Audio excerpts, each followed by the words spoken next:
So what do you think of my maps? These are the pushpin travel maps by Conquest. They did not sponsor this channel. I was just rather impressed with the quality of these maps, and I'll be using these as the hub for this channel while I build out the van.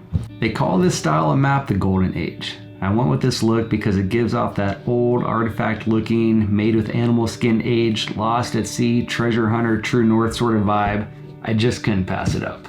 This period of my van build and me taking grab of my ambition can only be classified as my Golden Age. I will be pinning the places I will be going rather than where I have been. I've never planned a trip like this before, but I can only imagine that it should take a little bit of planning.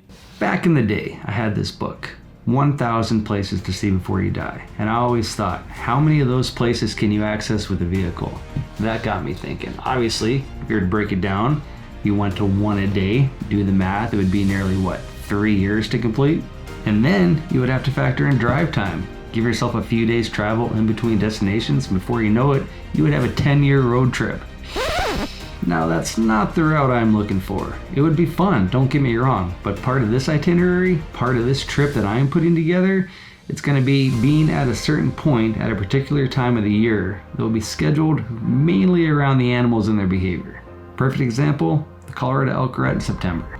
I am thinking of an 80-20 wildlife to landscape split. I can be honest, I don't shoot enough landscape photography as I would like, and this might be a good way to control the pace of this trip. I'm just thinking out loud. So back to this first pin. I know my starting point and I can somewhat pronounce my ending point. A trip that is driving on roads that's guided by oceans and borders. Obviously, I'm dreaming of something much larger down the road. So where's this first pin, and what species of wildlife am I after? What better way to start a trip than at the tippy top of the Pan American Highway in Alaska? Polar bears of Prudhoe Bay, August. Sounds like a good place to start. We'll figure out how to get up there at another time.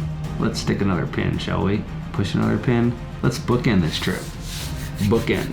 Bookend. Let's bookend this trip.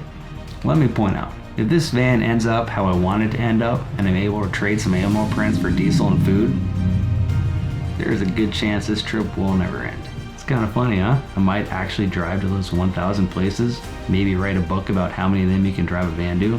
Lifetime in the making. If you are picking up on the fact that I bought 2 maps of 2 separate continents, then you probably should have picked up on what I'm getting ready to put down. My mind only thinks in dreams. Furthest place south until my 4-wheel drive no longer works? Small little town in Argentina called Ushuaia. The southernmost national park is Tierra del Fuego, pretty much the end of the Pan American Highway, the longest highway in the world. Is this too big for stage 1? Should I shorten it up and just start working on getting my van from North Dakota to Alaska? How about just getting my van put back together so I can start camping in it? Maybe, but where's the fun in that? The beauty of my aspiration is that I can't stop dreaming. And I'm at that point in my life that I want to do something amazing. Either write something worth reading or do something worth writing.